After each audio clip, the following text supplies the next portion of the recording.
എല്ലാവർക്കും നമസ്കാരം. Mechanical motor വെഹിക്കിളിന്റെ ഈ മോഡ്യൂളിലേക്ക് സ്വാഗതം. ഇന്നത്തെ വീഡിയോയിൽ ട്യൂബ്ലെസ് ടയർ പഞ്ചർ പരിശോധിക്കാനും നന്നാക്കാനും നമ്മൾ പഠിക്കും. ഈ സെക്ഷന്റെ അവസാനത്തോടെ നിങ്ങൾക്ക് ഇവയെല്ലാം ചെയ്യാൻ കഴിയും. ടയർ അഴിച്ച് ട്യൂബ് റിമൂവ് ചെയ്യുക, പഞ്ചർ കണ്ടെത്തുക, പഞ്ചർ സ്ഥലത്ത് പാച്ചിങ് സിമന്റ് പ്രയോഗിക്കുക, ടയറും ട്യൂബും അസംബിൾ ചെയ്യുകയും പരിശോധിക്കുകയും ചെയ്യുക. ഇതിനാവശ്യമായ ടൂൾസ്, ഉപകരണങ്ങൾ, മെറ്റീരിയലുകൾ എന്നിവ നോക്കാം. Trainees tool kit 1, tyre lever 1, ചുറ്റിക 16 LBS, വുഡ് കട്ട് അല്ലെങ്കിൽ റാസ് കട്ട് ഫയൽ 1, വെള്ളമുള്ള water tube, compressor 1, pressure gauge 1, vulcanising യന്ത്രം 1, ടയർ സെറ്റർ 1, വർക്കനൈസിംഗ് പേസ്റ്റും പാച്ചും ആവശ്യാനുസരണം, സോപ്പ് ഓയിൽ ആവശ്യാനുസരണം പേസ്റ്റ് തുണി, ചോക്ക് പൊടി ആവശ്യാനുസരണം.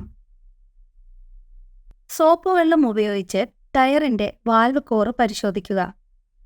നിങ്ങൾക്ക് എന്തെങ്കിലും കുമിളകൾ ശ്രദ്ധയിൽപ്പെട്ടാൽ വാൽവ് കോർ നീക്കം ചെയ്ത് മാറ്റി സ്ഥാപിക്കുക. അടുത്തതായി ട്യൂബ് അസംബ്ലിയിലെ പഞ്ചർ പരിശോധിച്ച് ചക്രം അഴിക്കാൻ തയ്യാറാക്കുക.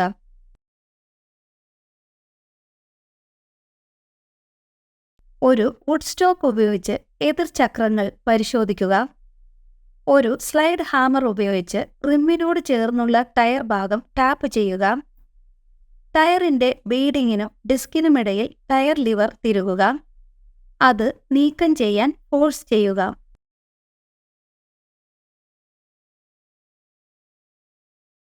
ചക്രം നീക്കം ചെയ്യുന്നതിനു മുമ്പ് വാഹനം ഒരു ജാക്കിയിൽ നന്നായി ബാലൻസ് ചെയ്തിട്ടുണ്ടെന്ന് ഉറപ്പാക്കുക. ഉചിതമായ ഉപകരണങ്ങൾ ഉപയോഗിച്ച് ടയർ നട്ട് നീക്കം ചെയ്യുക.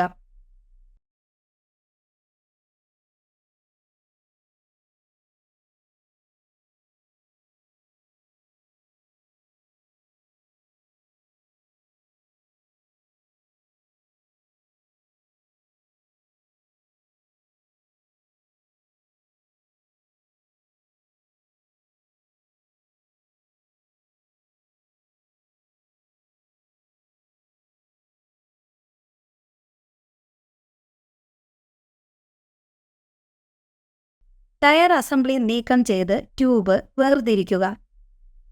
കംപ്രസ് ചെയ്ത എയർ ഉപയോഗിച്ച് ട്യൂബ് ലോഡ് ചെയ്യുക. സോപ്പ് വെള്ളവും ചോക്ക് പൊടിയും ഉപയോഗിച്ച് പഞ്ചർ സ്പോട്ട് പരിശോധിക്കുക.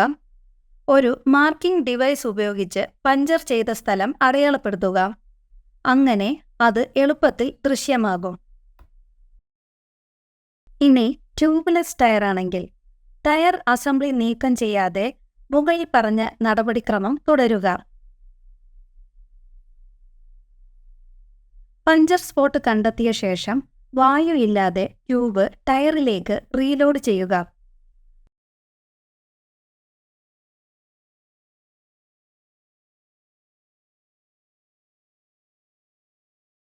പഞ്ചർ സ്ഥലത്ത് പഞ്ചർ സിമന്റ് അല്ലെങ്കിൽ പേസ്റ്റ് പുരട്ടുക.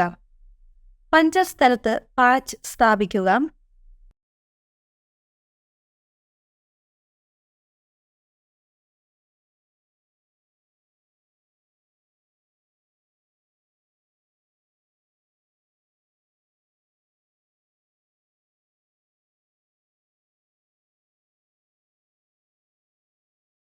വർക്കനൈസിംഗ് മെഷീൻ ഉപയോഗിച്ച് പാച്ച് ചെയ്ത പ്രദേശം വർക്കനൈസ് ചെയ്യുക.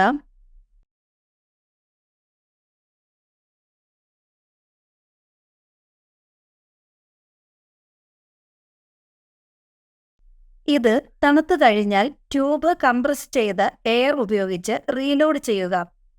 സോപ്പ് വെള്ളം ഉപയോഗിച്ച് എയർ ലീക്ക് പരിശോധിക്കുക. എയർ വീണ്ടും നിറച്ച് ടയർ അസംബിൾ ചെയ്യുക.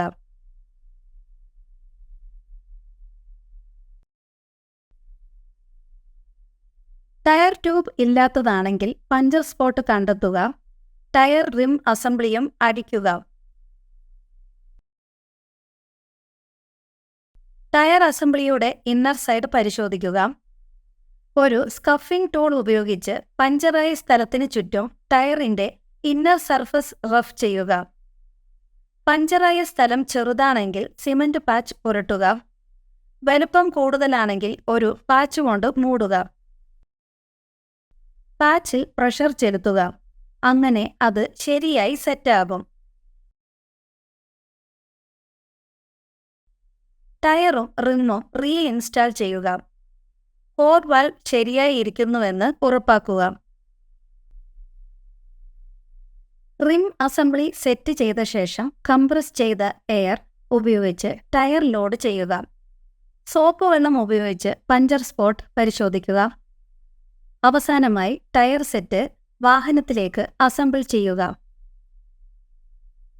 ഈ പാഠത്തിൽ നമ്മൾ പഠിച്ചത്: ടയർ അഴിച്ച് ട്യൂബ് നീക്കം ചെയ്യുക, പഞ്ചർ കണ്ടെത്തുക, പഞ്ചർ സ്ഥലത്ത് പാച്ചിംഗ് സിമന്റ് ഉപയോഗിക്കുക, ടയറും ട്യൂബും അസംബിൾ ചെയ്യുകയും പരിശോധിക്കുകയും ചെയ്യുക. ഈ സെഷനെക്കുറിച്ച് നിങ്ങൾക്ക് വ്യക്തമായ ധാരണയുണ്ടെന്ന് പ്രതീക്ഷിക്കുന്നു. എല്ലാവർക്കും നന്ദി. അടുത്ത വീഡിയോയിൽ കാണാം.